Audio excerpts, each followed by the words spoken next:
चलो ध्यान दो। ग्रेविटी के बारे में जानेंगे, ग्रेविटेशनल फोर्स के बारे में, ग्रेविटेशनल एक्सेलरेशन, ठीक है, फिर यूनिवर्सल लॉ ऑफ ग्रेविटेशन। ये चारों जो चीज़ें हैं सब जी से स्टार्ट हैं, और कुछ लोग ग्रेविटी, ग्रेविटेशनल फोर्स माने एक ही समझते हैं। ले जितने वर्ड लिखे हैं ना सबका अलग अलग हिसाब किताब है। जैसे ग्रेविटी का मतलब क्या है, हिंदी में क्या लिखा है, गुरुत्व। गुरु का मतलब क्या समझते हो, किसी के ऊपर हावी हो जाना, मतलब जो सबका मास्टर हो, यही ना मतलब हुआ। तो गुरुत्व दिखाने का मतलब क्या हुआ, किसी के ऊपर अपना क्या दिखाना, फुल कंट्रोल दिखाना। तो ग्रेविटी का मतलब क्या होता है, अर्थ जो है हम लोगों के ऊपर अपनी क्या दिखाती है, ग्रेविटी। कैसे दिखाती है ग्रेविटी, गुरुत्व दिखाती है। हम अर्थ के कंट्रोल में हैं, अर्थ के टोटली अर्थ के कंट्रोल में। क्यों, हम उड़ नहीं सकते ऐसे, समझ रहे हो ना। एक टाइम के बाद फिर से वापस पृथ्वी हमको क्या कर लेगी, बुला लेगी। कूदेंगे फिर से आ जाएंगे नीचे, हवाई जहाज ले जाएंगे, फ्यूल ख़त्म होगा फिर से कहाँ गए, नीचे। फाइनली हमको अर्थ पे आना ही आना है, यानी फुल्ली टोटली हम किसके कंट्रोल में हैं, ग्रेविटी। ठीक, तो किसी के कंट्रोल में होना ही क्या कहलाता है, ग्रेविटी। मतलब क्या है, यानी पृथ्वी हमारे ऊपर क्या दिखा रही है, गुरुत्व दिखा रही है, ग्रेविटी दिखा रही है, ठीक है।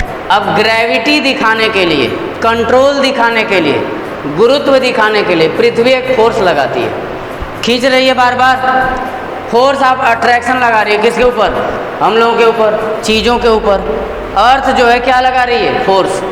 तो ग्रेविटी दिखाने के लिए जो फोर्स अर्थ के द्वारा लगाया जा रहा है उस फोर्स को हम क्या कहेंगे, ग्रेविटेशनल फोर्स। हिंदी में क्या कहते हैं, गुरुत्वाकर्षण बल। क्यों, देखो गुरुत्व माने कंट्रोल कर रही है, कैसे कर रही है, खींच करके, आकर्षित करके, ठीक। और क्या लगा रही है, फोर्स, इसीलिए हो गया गुरुत्वाकर्षण बल यानी ग्रेविटेशनल फोर्स, ठीक है। तो किसी का किसी के ऊपर कंट्रोल बनाए रखना ये क्या कहलाता है, गुरुत्व यानी ग्रेविटी। अब वो ग्रेविटी शो करने के लिए जो फोर्स लगाया जा रहा है अर्थ के द्वारा, उसे हम क्या कहते हैं, ग्रेविटेशनल फोर्स। अब बात कर लेते हैं ग्रेविटेशनल एक्सेलरेशन की। तो अगर कोई बॉडी है, कोई पार्टिकल ही है, कोई बॉडी ही है, कोई पिंड ही है, उसको अगर हम ऐसे फ्रीली छोड़ देंगे, कहाँ जाएगी, नीचे जाएगी। बोलो, जब ये नीचे जा रही थी तो इसमें कुछ स्पीड आ गई थी कि नहीं, लेकिन इस वक्त इसकी स्पीड क्या है, 0। इसकी इनिशियल वेलोसिटी क्या है, 0 है। लेकिन जैसे ही छोड़े कुछ तो स्पीड हुई।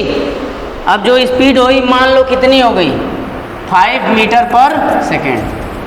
तो 0 से 5 बढ़ा कि नहीं बढ़ा, है? और जब बढ़ा होगा तो टाइम भी लगा होगा भाई, जाहिर सी बात है, ऊपर से नीचे आने में टाइम लगा कि नहीं लगा। तो पहले वेलोसिटी 0 थी, अभी 5 मीटर पर सेकेंड वगैरह जो भी है हो गया, मतलब वेलोसिटी में चेंज आ गया। वेलोसिटी में चेंज बताओ तो v माइनस यू, और वो भी किसके साथ, टाइम के साथ, क्या कहलाता है, एक्सेलरेशन कहलाता है। बोलो, अब इसी a को बदल करके क्या लिख दोगे, स्मॉल g। जब स्मॉल g लिख दोगे तो वही क्या हो जाएगा, ग्रेविटेशनल एक्सेलरेशन। क्लियर है, सिंबल में चेंज किए, बाकी फार्मूला क्या है, सेम है। क्योंकि अर्थ के हिसाब से काम हो रहा है ना, इसीलिए ए को बदल करके हमने क्या कर दिया, जी।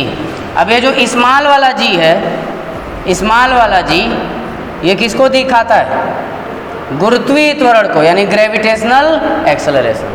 सिर्फ एक्सेलरेशन होगा तो किससे दिखाओगे, और वही अर्थ वाला होगा यानी ग्रेविटेशनल एक्सेलरेशन होगा। तो समझ गए। अब आगे देखो, यूनिवर्सल लॉ ऑफ ग्रेविटेशन, ठीक, यूनिवर्सल लॉ ऑफ ग्रेविटेशन, गुरुत्वाकर्षण का सार्वत्रिक नियम। अब देखो यूनिवर्सल लॉ मतलब क्या है, जो पूरे यूनिवर्स में हो। यूनिवर्सल लॉ का मतलब जो पूरे ब्रह्मांड में कहीं भी लग जाए। ये लॉ पूरी दुनिया के लिए है, कहने का मतलब यही है। ये ऐसा नहीं कि बस यहाँ पे पढ़ रहे हो तो यहीं के लिए है, वहाँ के लिए, वहाँ के लिए नहीं, किसी विशेष जगह के लिए नहीं। अर्थ में कहीं भी ये ला पाया जाएगा। क्या है ला?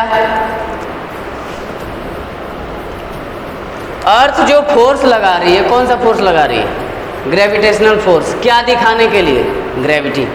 तो अर्थ जो फोर्स लगा रही है वो फोर्स डायरेक्टली प्रोपोर्शनल होता है किसके? मास के। किसके प्रोपोर्शनल होता है? मास के। क्या है? देखो, जैसे मान लो दो मास हमने ले लिया, m1 और क्या? m2। मान लो एक तो सन है और एक तो क्या है? अर्थ है। बोलो है? मान कर लो एक तो सन है और एक तो क्या है? अर्थ। सन का मास हमने क्या ले लिया? m1। अर्थ का मास हमने क्या ले लिया? m2। इसको ऐसे भी बोल सकते हो कि मान लो दो बॉडीज हैं, एक बॉडी का मास m1 और दूसरी बॉडी का मास m2, और इनके बीच का फासला कितना है? r। ये दोनों r डिस्टेंस पे हैं। कितने डिस्टेंस पे हैं? 10, 20, 50, 80, 100 किलोमीटर डिस्टेंस पे होंगे कि नहीं? तो नहीं मालूम है तो हमने कितना मान लिया? r। इसका मास नहीं मालूम तो कितना मान लिया? m1। इसका मास m2। तो यूनिवर्सल लॉ यही था कि अगर दो बॉडीज हैं, दो पिंड हैं, ठीक, तो एक दूसरे को अट्रैक्ट करेंगे। एक दूसरे को क्या करेंगे? अट्रैक्ट करेंगे। अट्रैक्ट करने का मतलब क्या लगेगा बताओ? फोर्स। तो जब अट्रैक्ट करेंगे फोर्स लगेगा, तो उसी फोर्स के बारे में बताया जाता है कि जो फोर्स लगेगा दोनों के बीच, m1 और m2, मास वाले जो पिंड हैं उनके बीच जो फोर्स लगेगा वो डायरेक्टली प्रोपोर्शनल होगा मास 1 के, वही डायरेक्टली प्रोपोर्शनल होगा मास 2 के, और वही इन्वर्सली प्रोपोर्शनल होगा उनके बीच के डिस्टेंस के स्क्वायर के। अब ऐसा क्यों समझते हैं? ये बताओ, अगर चुटपुटिया ले लेंगे तो ये भी इसके ऊपर कम फोर्स लगाएगा और ये भी इसके ऊपर कम फोर्स लगाएगा। भयंकर रहेगा तो ज़्यादा लगाएगा ना, छोटा रहेगा तो कम लगाएगा। तो साइज बढ़ेगी अगर, हाँ,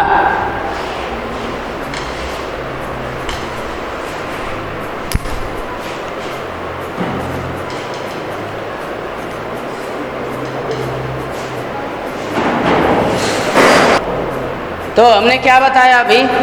अब जैसे मान लो दो बॉडीज हैं, दो चुंबक ही ले लो, अगर साइज में बड़े होंगे उतनी ही तेज़ी से एक दूसरे को क्या करेंगे? खींचेंगे, यानी फोर्स की वैल्यू क्या हो जाएगी? बढ़ जाएगी। और साइज में अगर छोटे चुंबक ले लोगे तो फोर्स कम लगेगा। उसी हिसाब पे मास ज़्यादा होगा तो फोर्स भी बढ़ेगा, मास कम होगा तो फोर्स भी घटेगा।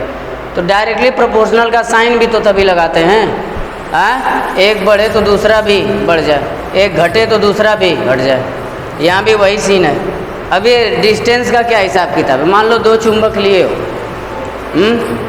डिस्टेंस करीब लाओगे और जल्दी खींच लेंगे एक दूसरे को। जल्दी खींचने का मतलब फोर्स ज़्यादा लगेगा, और जैसे जैसे दूरी बढ़ाओगे क्या, अब नहीं खींचेंगे, यानी फोर्स की वैल्यू क्या हो गई? कम हो गई। दूरी बढ़ती है तो फोर्स की वैल्यू घटती है, और दूरी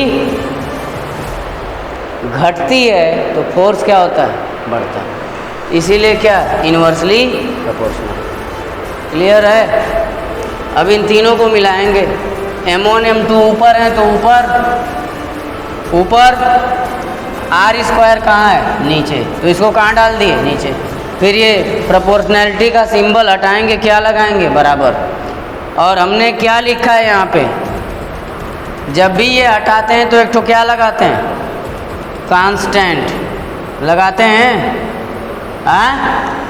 अब ये जो कैपिटल G है, कैपिटल G को बोलते हैं universal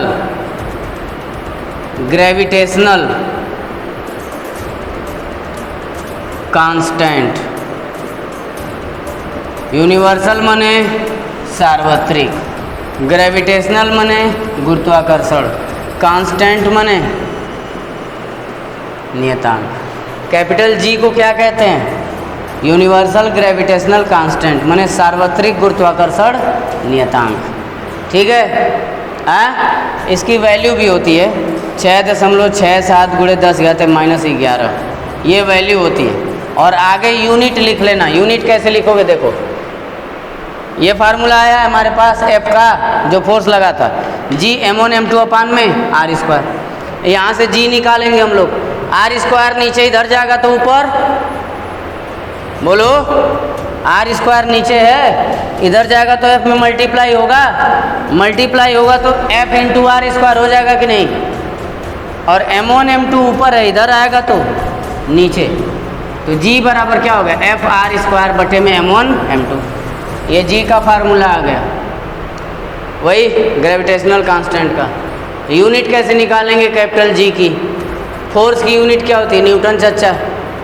are square, are distance है तो डिस्टेंस गुणे डिस्टेंस यानी मीटर गुणे मीटर, मीटर का स्क्वायर। अपान है तो अपान, मास है किलोग्राम, मास है किलोग्राम, तो किलोग्राम का। समझ में आ गया?